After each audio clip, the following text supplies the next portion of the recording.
मध्ये ही रेसिपी मी कशी बनवणार आहे पुढे मी तुम्हाला व्हिडिओ दाखवणार आहे। त्यासाठी व्हिडिओ शेवटपर्यंत नक्की बघा। नमस्कार, मी रुपाली तुमचे स्वागत करते आहे रुपालीज किचन रेसिपीमध्ये।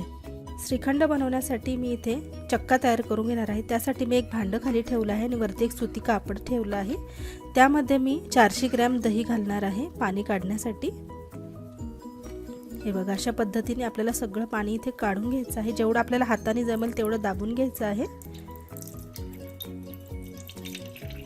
हाताने पाणी दाबून काढल्यानंतर मी एक चाळण घेतली आहे। त्यामध्ये हे आपल्याला हे उपरण्याचं जे आपण तोंड बांधून घेतलं आहे आणि खाली एक भांडं ठेवून वरती वजन ठेवणार आहोत। 5 ते 6 तास आपण असंच ठेवणार आहोत, जेणेकरून याच्यातलं अतिरिक्त जे पाणी आहे तेही निघून जाईल।